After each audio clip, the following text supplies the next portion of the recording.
नौजवान बच्चे को मार देते हो, किस नाम पे? सर्वे के नाम पे। जिस सर्वे को आपके वहाँ के वही आवाम आपको कंप्लीट कराने देती है, वही लोग होते हैं जो बोलते हैं कि आप सर्वे कर लो। वहाँ के जो मुअज्जिम होते हैं, वहाँ के इमाम होते हैं, वहाँ के जो लोकल लोग होते हैं, कोऑपरेट करते हैं। बिल्कुल उस कोऑपरेशन के बाद फिर आनन फानन में आप जाते हो, फिर सुबह 5, साढ़े 5 बजे 6 बजे जाते हो। और जाते किस तरह से हो मेरे भाई? आप जो बोले जा रहे हैं, पुलिस जो बोल रही है, पुलिस का मैं मीडिया में बयान देख रहा था कि वो पत्थर चलाए, आप जा किस तरह रहे हो? जय श्री राम का नारा क्या? मैं तो बड़ा तकलीफ में हूँ।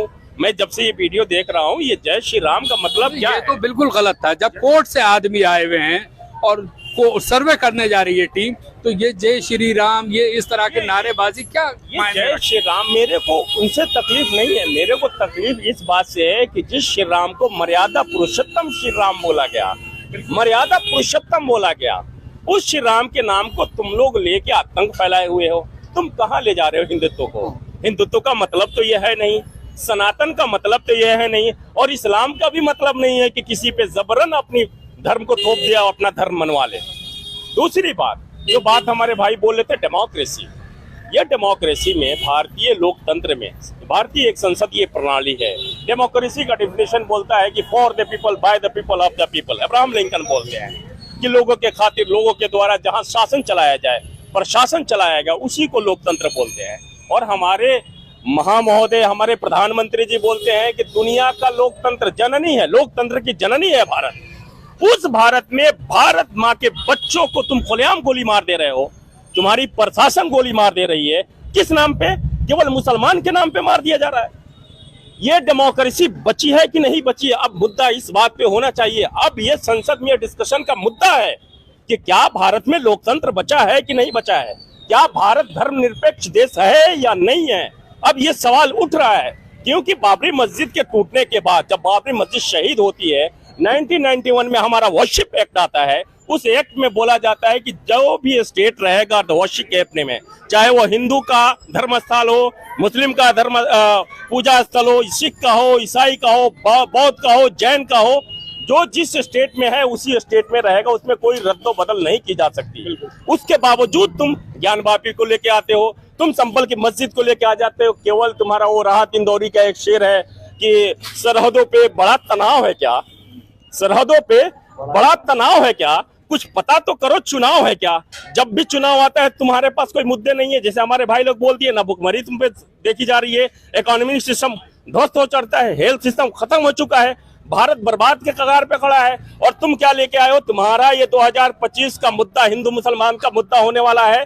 तुम बोल दो ना, अलग ऐलान बोल दो, तुम सत्ता में हो, तुम राज्यसभा में हो, तुम लोकसभा में हो, तुम हिंदू राष्ट्र बनाना चाहते हो, बना लो। तुम्हारी मजबूरी है कि बाबा भीमराव अंबेडकर का दिया हुआ संविधान तुम्हें मजबूर कर रहा है, तुम्हारा मनुस्मृति लागू नहीं होने दे रहा है, तुम परेशान हो। लेकिन परेशानी का सबब क्या है? हमारे नौजवानों को मारोगे, मुसलमान के नाम पे मारोगे। जो संभल में हुआ एक प्लान मर्डर है। आप देखो, आप ट्रेन में सेफ नहीं है। हम लोकतंत्र के मानने वाले लोग हैं ना, हमारे सर पे अगर टोपी रहेगा तो आप मेरे गोली मार दोगे? आप ट्रेन में मुझे गोली मार दोगे? आप हम कोई गौ मांस के नाम पे हमारे घर में घुस के 1 लाख को मार दोगे? जिसको जी में आता है उसके मार दे रहे हो। हम बोल रहे हैं कि हम लोकतंत्र प्रेमी हैं। हमें क्यों प्रवोक किया जा रहा है? भारत के मुसलमानों को प्रवोक क्यों किया जा रहा है? आपके चैनल के माध्यम से मैं पूछना चाहता हूं, केंद्र सरकार से, जहां भी हमारा वीडियो जाए, मैं पूछना चाहता हूं, what do you want to achieve? तुम्हारे पास कोई मुद्दा नहीं है क्या? भारत में विभाजित करने की नीतियां तुम्हारी लागू हो गई है क्या? तुम भारत को विभाजन में फिर ले जाना चाहते हो, फिर भारत को बंटवारे की तरफ ले जाना चाहते हो? अगर नहीं ले जाना चाहते हो तो हमें मुसलमान के नाम पे क्यों मार रहे हो? आखिर हमारी गलती क्या है? जो हमारा कॉन्स्टिट्यूशन बोलता है कि हमारा आर्टिकल 21 बोलता है कि जो भी हिंदुस्तान में जो भी व्यक्ति रहता है उसको अपने धर्म का मानने का, अपने धर्म का प्रचार करने का अधिकार उसको दिया गया है। जब आप अपना प्रचार करते हो, ये बागेश्वर बाबा, बेवकूफ बाबा जो घूम रहा है, ऐलान बोल रहा है कि हिंदू राष्ट्र बना रहे हिंदुस्तान को, तुम्हारे बोली नहीं है, तुम्हारी मैगजीन खत्म हो गई, तुम्हारे जुबान खत्म हो गए क्या? तुम्हारा कोई शूटर वहां नहीं मिलता? फायर करो ना उस पे गोलियां। अगर जैसे वो चिल्ला रहा है, हमारे गली का एक बच्चा जो अंडर एज हो, मैं बोल रहा हूं अंडर एज हो, 18 से नीचे हो, अगर वो बोल दे कि हिंदुस्तान को मुस्लिम राष्ट्र बनाना है, उस बच्चे का मर्डर कर दिया जाएगा। ये ऐलान चिल्ला रहा है, ये क्यों नहीं हो रहा है? मैं वही बात बोल रहा हूं कि इलेक्शन की तैयारी है और भारत के मुसलमानों से बोलना चाहता हूं मुसलमानों से मेरा एक रिक्वेस्ट है कि अपने बच्चों को यहाँ दंगाई मत बनाए।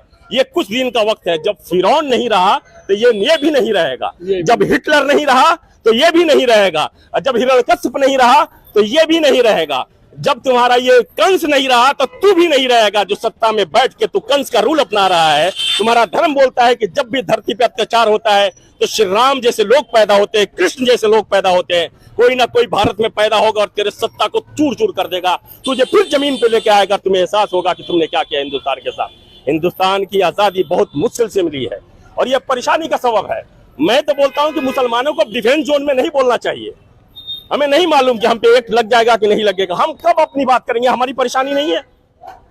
हमारे बच्चों को, हमारे भाइयों को मारा जा रहा है मुसलमान के नाम पे। मैं ये नहीं बोल रहा हूँ हमारे भाई, मैं जात की बात नहीं कर रहा हूँ। मैं एक बात बोल रहा हूँ कि ये जो सत्ता में बैठी हुई सरकार है ना, ये फरवर्डों की सरकार है, ये फरवर्डों की सरकार है। आप देखिएगा, ये भारत में एक ऐसी सरकार आती है जो भारत के संविधान के अगेंस्ट जाके फॉरवर्ड को 20% 18% आरक्षण दे दिया जा रहा है, आरक्षण दिया जा रहा है। ठीक है, अब देखो ये मुसलमानों को टारगेट बनाते हैं। ये जो आज चंद्रशेखर आजाद रावण जो उत्तर प्रदेश में पैदा हुआ, किसका उपज है? इन्होंने वहां दलित को, पिछड़े को, अति पिछड़ों को इतना मजबूर किया कि एक रावण पैदा किया, चंद्रशेखर रावण पैदा किया, आज जो संसद में दहाड़ रहा है। तो इनके शासन काल में न हिंदू सेफ है, न दलित सेफ है, न अति पिछड़ा सेफ है, न गरीब सेफ है। ये दल्ले हैं। किसके दल्ले हैं मालूम है आपको? ये किसके दल्ले हैं? ये उनके दल्ले हैं जो हमारे देश को ले जाके अमेरिका में बेच दिया। हमारे देश की बोली लगाई जा रही है, हमारे इकोनॉमी सिस्टम की बोली लगाई जा रही है, उस पर ये बात नहीं करते।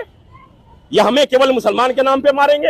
अरे कब तक मारोगे? हमारा कौम, मैं एक और मीडिया चैनल को मैं दे रहा था, मैं उनसे बोलना चाहता हूं, ये सत्ता के बैठे हुए केंद्र सरकार में जो काबिज हैं और राज्य सरकार में जो काबिज हैं, कि हम मुसलमान, अगर तुम मुसलमान की बात करते हो तो हम शहादत से नहीं डरते, और हमारा कुरान कहता है कुल्लु नफ्सिन ज़ाइक़तुल मौत, और ये हमारा ईमान है कि हमें मरना है, हमें दूसरी जन्म नहीं होना, दूसरा हमें पुनर्जन्म नहीं होना है। हमें यह हमारा ईमान है। अगर कुरान कह दिया तो हमारा यकीना है कि हमें मरना है। तुम चला लो गोली, लेकिन हमारे इस्लाम को न तुम, न तुम्हारे दादा, न फिरौन, न तुम्हारे परदादा, तुम्हारे नस्लें तबाह हो जाएंगी, लेकिन इस्लाम खत्म नहीं होगा।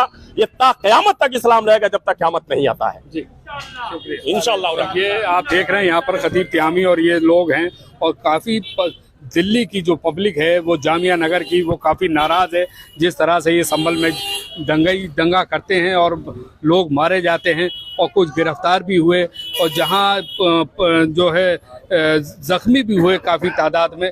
ये कहाँ तक सही है आप लोग कमेंट्स में बताएंगे। क्या होना चाहिए इस पे, किसको अरेस्ट होना चाहिए, किस पे केस चलना चाहिए, ये सब आप लोग ज़ियान न्यूज़ के कमेंट्स में आप लोग दीजिए। इसी के साथ मैं अहमद, ज़ियान न्यूज़ एक्सप्रेस, जामिया नगर, ज़ाकिर नगर।